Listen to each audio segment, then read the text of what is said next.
Hi friends, कैसे हैं? आपका रोजगार तक यूट्यूब चैनल में स्वागत है। हम लोग प्रैक्टिस सेट कर रहे हैं मैथ का, साइंस का और जीके एंड जीएस का, जो आपके सारे एग्ज़ामों के लिए, चाहे वो कॉम्पिटिटिव एग्ज़ाम कोई भी हो, उसके लिए लाभदायक होंगे। इससे बहुत सारे क्वेश्चन आपको इस एग्ज़ाम में मिल जाएंगे। हम लोग जीके जीएस का आज का 5वां प्रैक्टिस सेट करेंगे। चलिए देखते हैं आज का पहला क्वेश्चन। आज का पहला क्वेश्चन है, निम्न में से बौद्ध साहित्य की पहचान कीजिए। ऑप्शन ए है त्रिपिटक, ऑप्शन बी है उपनिषद, ऑप्शन सी है अंग, ऑप्शन डी है अनक्य। त्रिपिटक ये 3 से मिलकर बना है। विनय पिटक,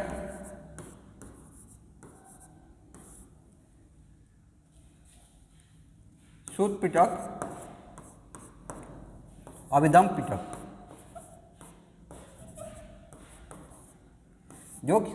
जो कि बौद्ध साहित्य से संबंधित है। विनय पिटक में आचरण, बौद्ध भिक्षुओं के आचरण और नियमों के बारे में बताया गया है। सूत पिटक में भगवान बुद्ध के उपदेश संग्रहित है। और अभिधम पिटक में बौद्ध दर्शन,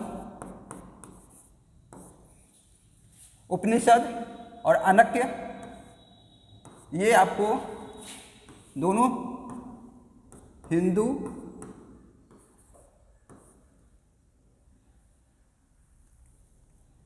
ग्रंथ हैं। और अंग जैन साहित्य से, जैन धर्म से संबंधित है।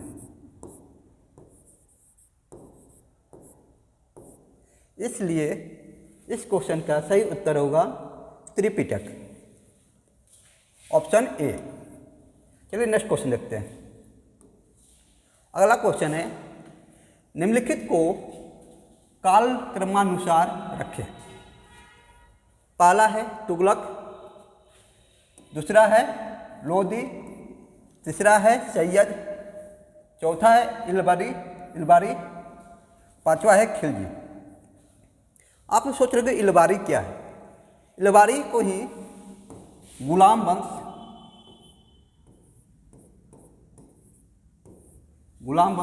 कहा जाता है। गुलाम वंश ये इलबरी थे।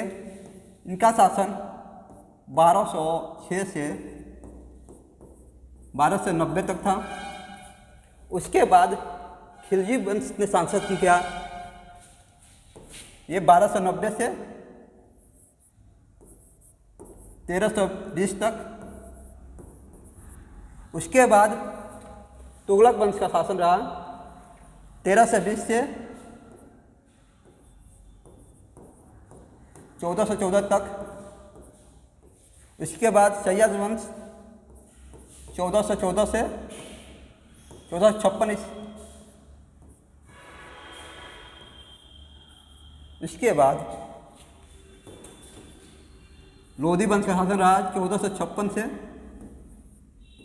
पानीपत की प्रथम लड़ाई तक, 1526 तक।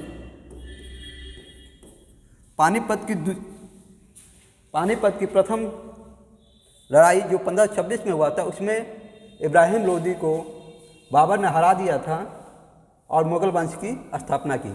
चलिए अब देखते हैं क्रम लगाते हैं। तो 1 नंबर पर सबसे पहले आए गुलाम वंश, इलबारी वंश 4 नंबर, फिर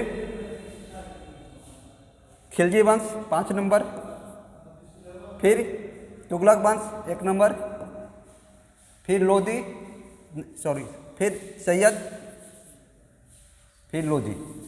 देखते हैं ऑप्शन में कौन सा है।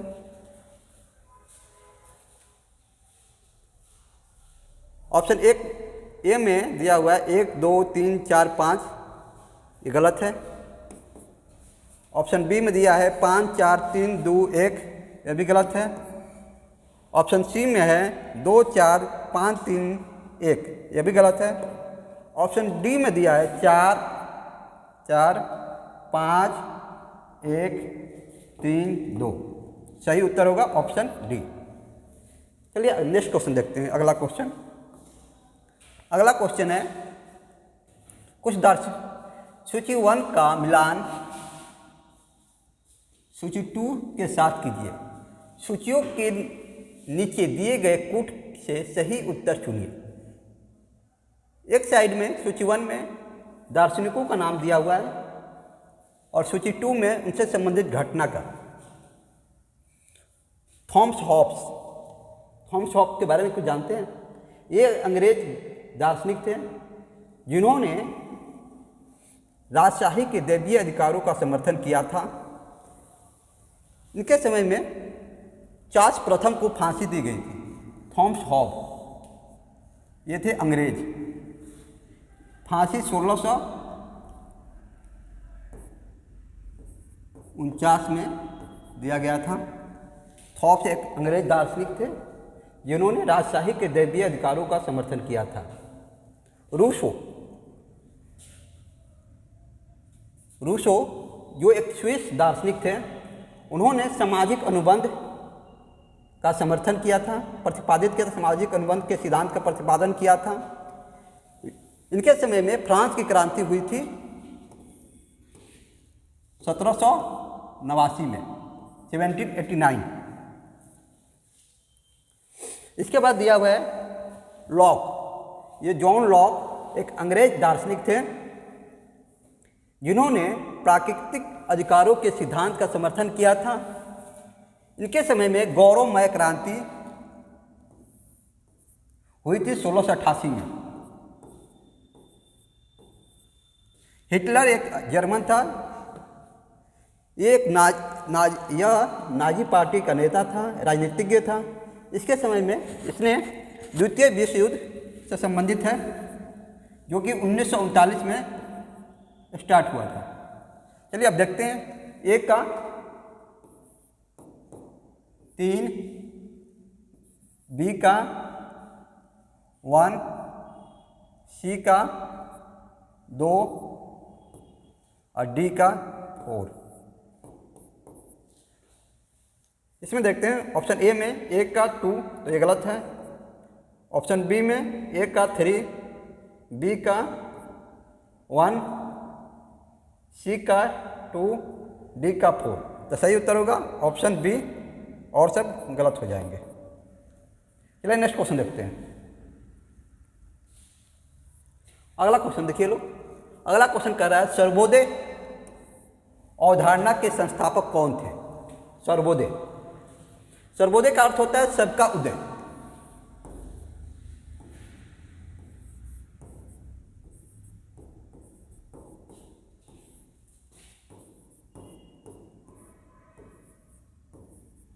अर्थात सभी विकास करें, सभी का विकास हो, चाहे गरीब हो या अमीर हो, सर्वोदय की अवधारणा के संस्थापक कौन थे? ऑप्शन ए है महात्मा गांधी, ऑप्शन बी है जयप्रकाश नारायण, ऑप्शन सी है विनोबा भावे, ऑप्शन डी है केजी मशरूवाला।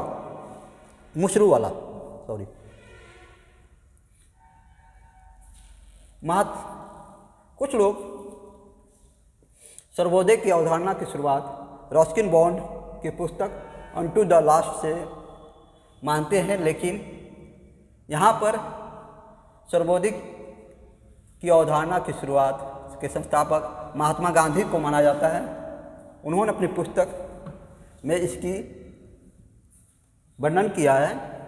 जयप्रकाश नारायण ये भारत छोड़ो आंदोलन एवं संपूर्ण क्रांति, मुख्य रूप से संपूर्ण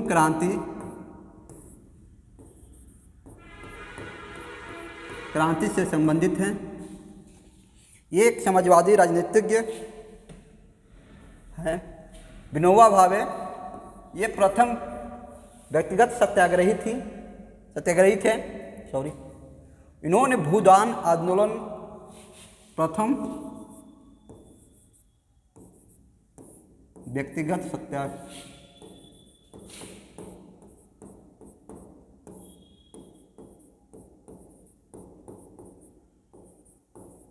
सत्याग्रही और भूदान आंदोलन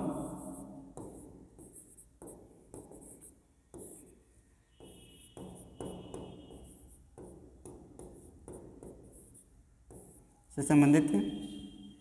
के.जी. मुसलूवाला ये एक लेखक, अर्थशास्त्री और गांधी विचारधारा वाले व्यक्ति थे।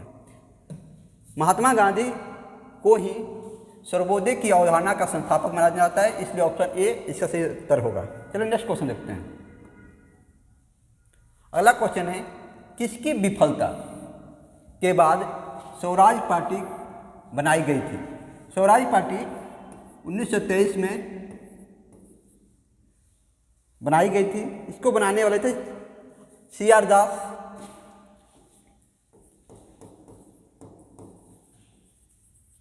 एंड मोतीलाल नेहरू।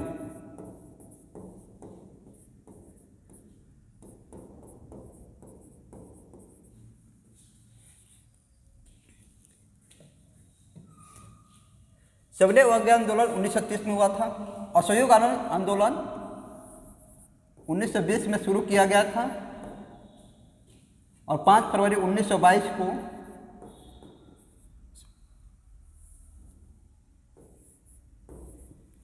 समाप्त कर दिया गया था। चौरी चौरा कांड के बाद रोक दिया गया था। सबले अवज्ञा आंदोलन 1936 में शुरू किया गया था। भारत छोड़ो 9 अगस्त 1942। चंपारण सत्याग्रह 1917 ईस्वी को। और देखते हैं 1923 में स्थापना हुई थी। तो किस आंदोलन के बाद? सबसे करीबी आंदोलन है असहयोग आंदोलन। असहयोग आंदोलन की विफलता के बाद ही स्वराज पार्टी की स्थापना हुई थी। इसकी स्थापना के पीछे संकल्पना ये थी कि विधान चुनाव के थ्रू विधान परिषद में पहुंचकर स्वराज प्राप्त किया जाए। इसलिए इसका सही उत्तर होगा ऑप्शन ए। असहयोग आंदोलन के विफलता के पश्चात स्वराज पार्टी की स्थापना की गई थी। चलिए नेक्स्ट क्वेश्चन देखते हैं। अगला क्वेश्चन है, निम्नलिखित में से किस देश का अलिखित संविधान है? ऑप्शन ए है USA, बी है UK, सी है पाकिस्तान, ऑप्शन डी है भारत। हम लोग जानते हैं भारत का संविधान लिखित संविधान है, जिसे 26 जनवरी 1950 को लागू किया गया था।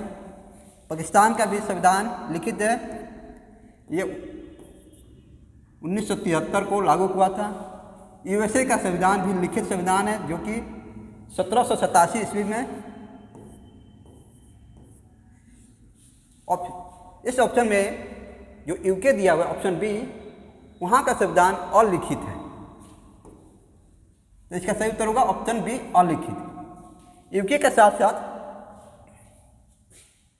कनाडा,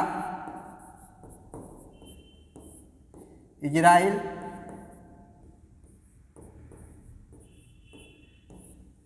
न्यूजीलैंड,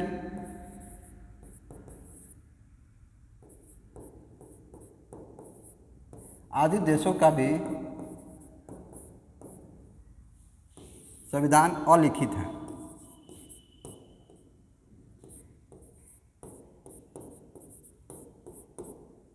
अलिखित संविधान है कनाडा, इजराइल, न्यूजीलैंड, UK। इसके कुछ कारण भी, इसके कुछ फायदे भी है, कुछ नुकसान भी हैं। फायदा ये है कि इसमें लचीलापन रहता है, नुकसान ये है कि अनिश्चितता होती है। चलिए नेक्स्ट क्वेश्चन देखते हैं। अगला क्वेश्चन क्या कह रहा है? अगला क्वेश्चन है, प्रारंभ में कितने मौलिक अधिकार दिए गए थे? हमारे संविधान में के भाग 3 में मौलिक अधिकारों का वर्णन किया गया है। जब संविधान लागू हुआ था उस समय हमारे संविधान में मौलिक अधिकार 7 थे। कितने थे? 7।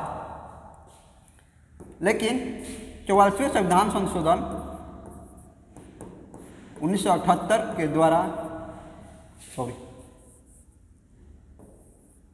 78 के द्वारा जो संपत्ति का अधिकार था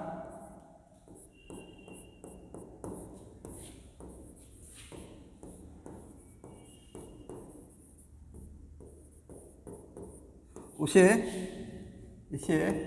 अनुच्छेद 300A में कानूनी अधिकार बना दिया गया।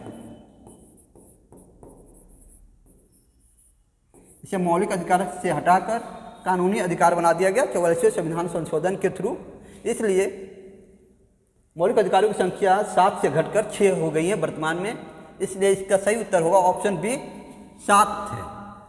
चलिए नेक्स्ट क्वेश्चन देखते हैं। अगला क्वेश्चन कह रहा है भारतीय संविधान के अनुसार कार्यपालिका का प्रमुख कौन है? ऑप्शन ए है प्रधानमंत्री, ऑप्शन बी है भारत सरकार का मुख्य सचिव, ऑप्शन सी है राष्ट्रपति, ऑप्शन डी है केंद्रीय गृह मंत्री। प्रधानमंत्री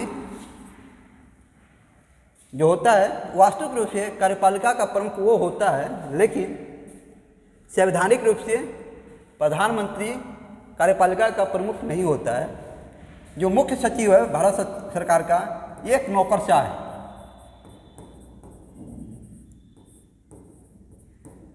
सबसे बड़ा नौकरशाह मुख्य सचिव होता है। केंद्रीय गृह मंत्री देश के आंतरिक शांति सुरक्षा व्यवस्था से संबंधित कार्य करते हैं। ये कार्यपालिका के प्रमुख नहीं होते हैं। जो राष्ट्रपति हैं, अनुच्छेद 53(1) में कहा गया है कि देश का कार्यपालिका की शक्ति राष्ट्रपति में निहित होगी और कार्यपालिका का प्रमुख राष्ट्रपति होता है। इसलिए इसका सही उत्तर होगा ऑप्शन सी राष्ट्रपति। संवैधानिक रूप से कार्यपालिका का प्रमुख राष्ट्रपति होता है, लेकिन वास्तविक प्रमुख प्रधानमंत्री होता है। वास्तविक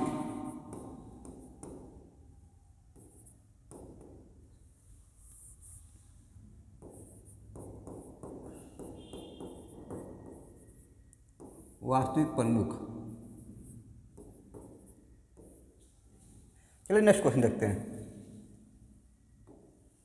अगला क्वेश्चन है निम्नलिखित में से कौन से भारतीय संसद के संघटक हैं?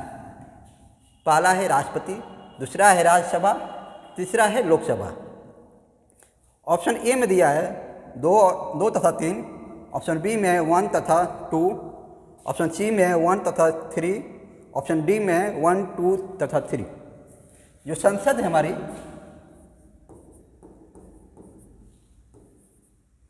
ये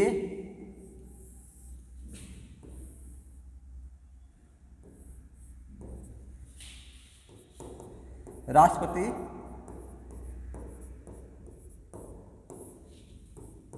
लोकसभा और राज्यसभा तीनों के मिलने से बनती है। इसलिए इसका सही उत्तर होगा ऑप्शन डी, तीनों के संगठन से संसद का निर्माण होता है। चलिए नेक्स्ट क्वेश्चन देखते हैं। अगला क्वेश्चन है भारत में अवशिष्ट शक्तियां निहित हैं। अवशिष्ट शक्तियां मतलब विशेष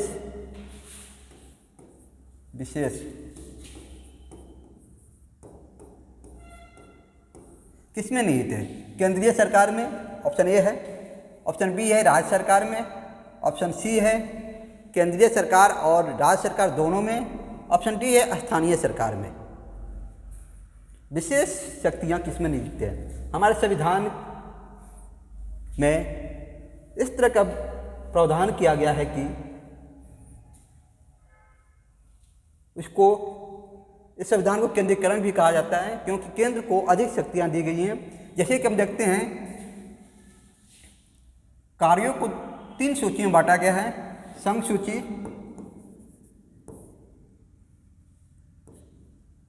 राज्य सूची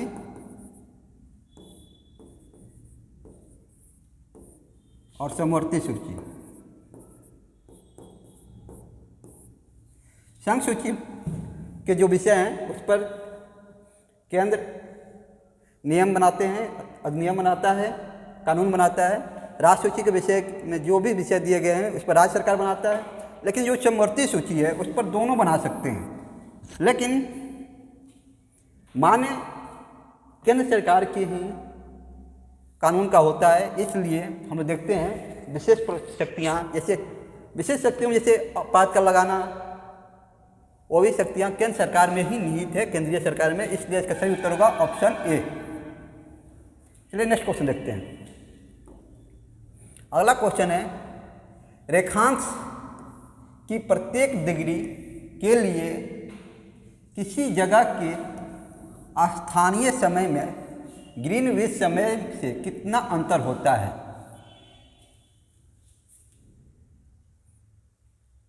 जो मान लीजिए पृथ्वी है, पृथ्वी हमारा गोलाकार है, उत्तरी ध्रुव को दक्षिणी ध्रुव से मिलाने वाली रेखा को देशांतर रेखा कहा जाता है। पृथ्वी अपने अक्ष पर 360 डिग्री पर घूमती है, अर्थात 24 घंटे में 360 डिग्री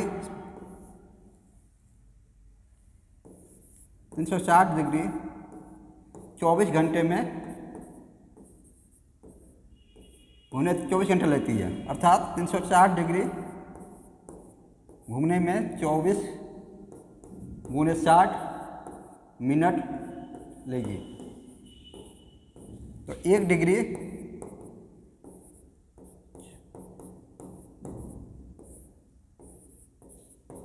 अब यहाँ कटाते हैं इसको, 6 4 मिनट, अर्थात 1 डिग्री पार करने में 4 मिनट लेती है, अर्थात इसका सही उत्तर होगा किसी जगह के स्थानीय समय में ग्रीनविच समय से कितना अंतर होता है? 4 मिनट का। इसका सही उत्तर होगा ऑप्शन बी, 4 मिनट का। एक देशांतर और दूसरे देशांतर के बीच की दूरी, जो समय की अंतर होता है वो 4 मिनट का होता है। भारत में भारत का जो मानक रेखा है वो 82 डिग्री है।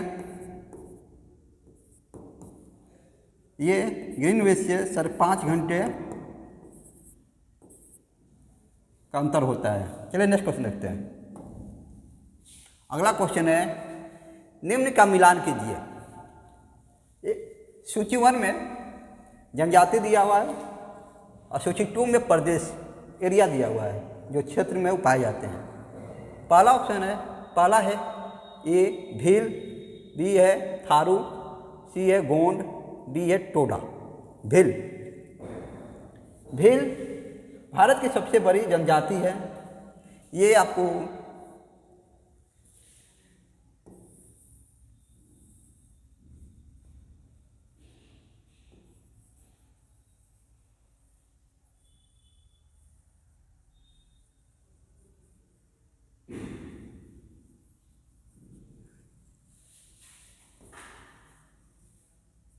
ये देखिए, भील जो गुजरात का एरिया, राजस्थान का, ये मध्य प्रदेश का,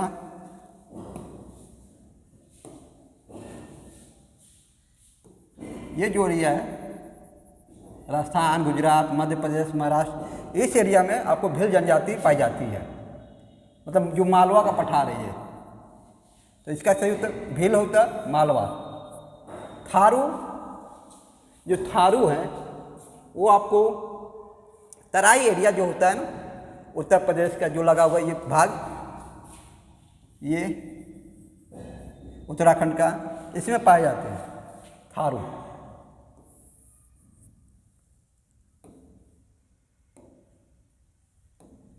गोंड, ये भारत की दूसरी सबसे बड़ी जनजाति है, जो कि आपको छत्तीसगढ़, मध्य प्रदेश एरिया में मिलती है ज़्यादातर। गोंड बस्तर में मिल जाएगा आपको। बस्तर कहाँ है? छत्तीसगढ़ में। और अब डी दिया है टोडा। टोडा आपको नीलगिरी, जो तमिलनाडु का एरिया है, ये यहाँ मिल जाएगा। ये टोडा,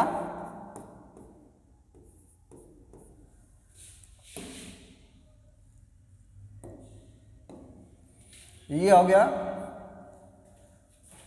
थारू, ये आपको गोंड, ये भील।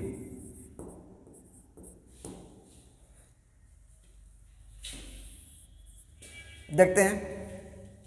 ऑप्शन ए में दिया है 1 का 4 मालवा। अब देखते हैं बी गलत हो जाएगा क्योंकि 1 दिया हुआ है, और डी गलत हो जाएगा क्योंकि 3 दिया हुआ है।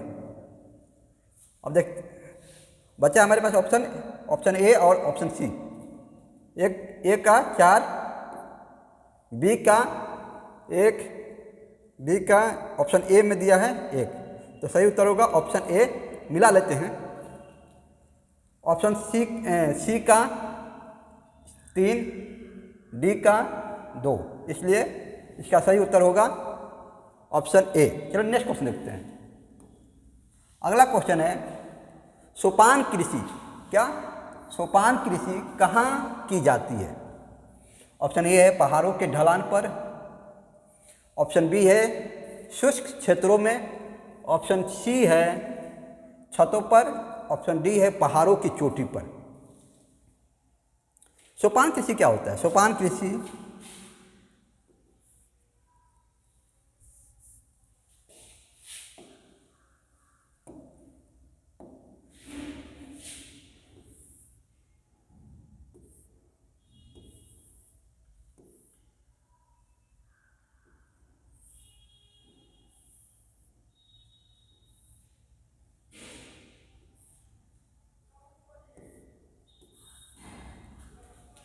पहाड़ों पे सीढ़ीनुमा खेती होती है। सोपान का अर्थ होता है सीढ़ी के अनुसार, मतलब कि इस तरह सीढ़ी के अनुसार खेती की जाती है। ये पहाड़ों पर की जाती है, पहाड़ों की चोटियों पर नहीं कहते, पहाड़ों के ढलानों पर की जाती है, जिससे कि अपर्दन कम हो, फसल का नुकसान कम हो। जैसे चाय की खेती की जाती है वो सोपान कृषि के तहत पहाड़ों पर की जाती है, इसलिए इसका सही उत्तर होगा ऑप्शन ए पहाड़ों पर। पहाड़ों की चोटी पर खेती नहीं की जाती है सोपान कृषि, वो पहाड़ों के ढलानों पर की जाती है। चलिए अगला क्वेश्चन देखते हैं। नेक्स्ट क्वेश्चन, अगला क्वेश्चन है भारत की किस नदी को वृद्ध गंगा कहा जाता है? क्या कहता है? वृद्ध गंगा कहा जाता है किसको? ऑप्शन ए में दिया है कृष्णा, ऑप्शन बी है गोदावरी, ऑप्शन सी है कावेरी, ऑप्शन डी है नर्मदा। बताइए लो आप लोग।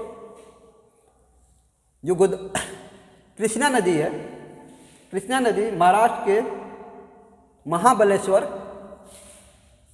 कहाँ से? महाराष्ट्र के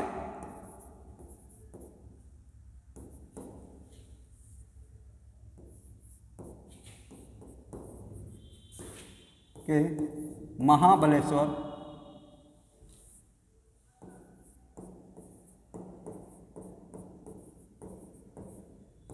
से निकलती है, तब जाके ये आपको बंगाल की खाड़ी में जाके मिलती है। गोदावरी नदी जो कि नासिक से निकलती है। कहाँ से? नासिक के त्र्यंबकेश्वर से निकलती हैं। गोदावरी को ही वृद्ध गंगा कहा जाता है। कावेरी नदी, जो कावेरी नदी है वो आपको कर्नाटक के कोडागु, कर्नाटक से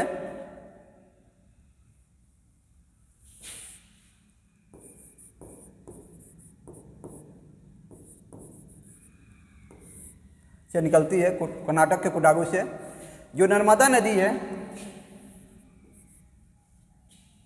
ये आपको अरब सागर में मिलती है। ये आपको मध्य प्रदेश के अमरकंटक के पहाड़ियों से निकलती है। गोदावरी नदी को वृद्ध गंगा कहा जाता है। दक्षिण भारत की गंगा भी गोदावरी को कहा जाता है, जो कि नासिक के त्र्यंबकेश्वर से निकलती है।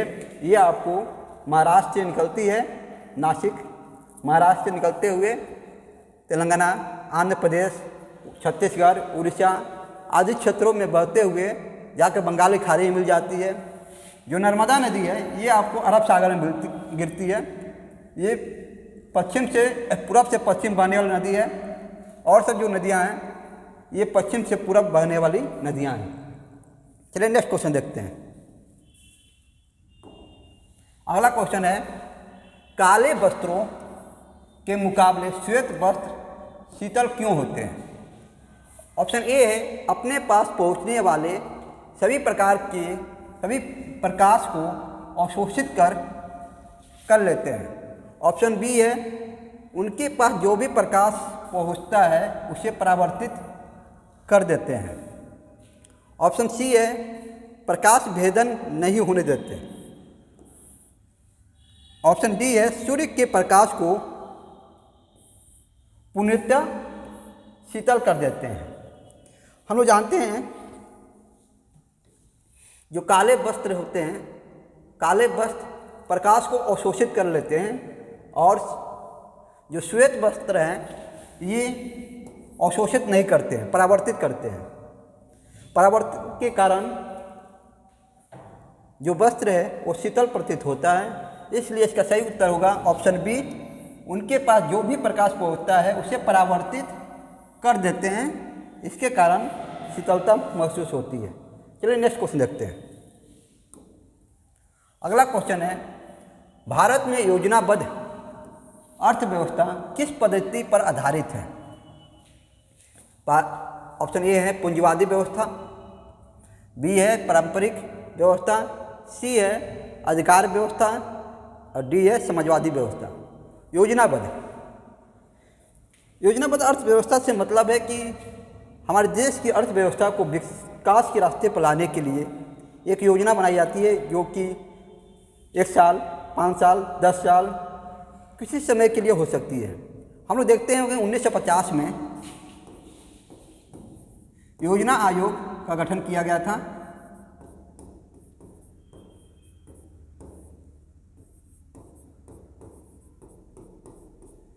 जो कि देश के विकास के लिए एक पंचवर्षीय योजना बनाते थे। हमारे देश की जो योजनाबद्ध अर्थव्यवस्था थी वो समाजवादी व्यवस्था पर आधारित थी। 1991 में 1991 में नई आर्थिक नीति के लागू होने के बाद समाजवादी व्यवस्था थोड़ी ढीली पड़ी। नए पूंजीवादी मतलब निजी क्षेत्रों को आमंत्रित किया गया। एलपीजी, निजीकरण, उदारीकरण, वैश्वीकरण को प्रोत्साहित किया गया। इसलिए इसका सही उत्तर होगा ऑप्शन डी, समाजवादी व्यवस्था। चलिए नेक्स्ट क्वेश्चन देखते हैं। अगला क्वेश्चन है भारत में राष्ट्रीय आय का प्राकलन तैयार किए जाते हैं। तो राष्ट्रीय आय की गणना कौन करता है, उसका प्राकलन कौन तैयार करता है? पहला है ऑप्शन ए राष्ट्रीय विकास परिषद, ऑप्शन बी है राष्ट्रीय उत्पादकता परिषद, ऑप्शन सी है राष्ट्रीय आय समिति, ऑप्शन डी है केंद्रीय सांख्यिकी संगठन, जिसको CSO भी कहा जाता है। CSO। हमारे देश में राष्ट्रीय आय की गणना या उसका प्राकलन तैयार करने की जिम्मेवारी केंद्रीय सांख्यिकी संगठन को है। ऑप्शन डी सही उत्तर होगा इसका। राष्ट्रीय विकास परिषद ये देश के विकास से संबंधित योजनाओं को पारित करते हैं, बनाते हैं। चलिए नेक्स्ट क्वेश्चन देखते हैं। अगला क्वेश्चन है NABARD नाबार्ड किसका द्योतक है? ऑप्शन ए है national bureau for air and road transport, option B है national bank for aeronautics and radar development, option C है national bank for agriculture and rural development, option D है national business for accounting and reviving. NABARD की स्थापना 1982 में की गई थी। ये कृषि के क्षेत्र में सबसे बड़ी बैंक है। इसका full form National bank for agriculture and rural Development है। सही उत्तर होगा option C, National bank for agriculture and rural Development, जिसकी स्थापना 1982 में की गई थी। चलिए नेक्स्ट क्वेश्चन देखते हैं। अगला क्वेश्चन है विश्व व्यापार संगठन WTO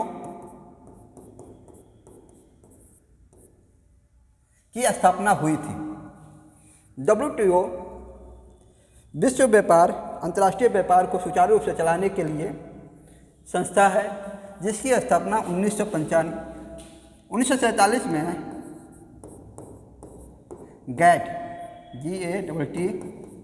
था, जिसे 1995 में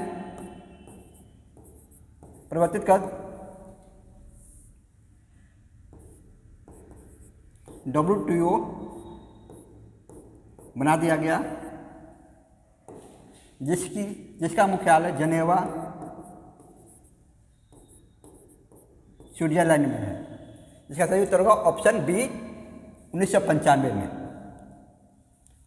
1991 में भारत में नई आर्थिक नीति लाई गई थी। चलिए नेक्स्ट क्वेश्चन देखते हैं।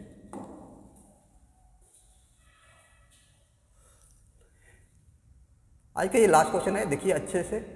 प्रधानमंत्री उज्ज्वला योजना का प्रधान उद्देश्य क्या है? ऑप्शन ए है ग्रामीण सड़कों का विद्युत प्रकाश की व्यवस्था करना। ऑप्शन बी है BPL परिवारों को LPG कनेक्शन देना। ऑप्शन सी है BPL परिवार के मुखिया का बीमा करवाना। ऑप्शन डी है कोई भी विकल्प सही नहीं है। बताइए लोग क्या होगा सही उत्तर। प्रधानमंत्री उज्ज्वला योजना 2016 में लाया गया था। स्वच्छ ईंधन के प्रयोग को बढ़ावा देने के लिए यह योजना लाई गई थी। इसमें BPL परिवारों को सब्सिडी के आधार पर नई LPG कनेक्शन देने की व्यवस्था है। इसके अंतर्गत 1600 रुपये DBT के माध्यम से दिया जाता है।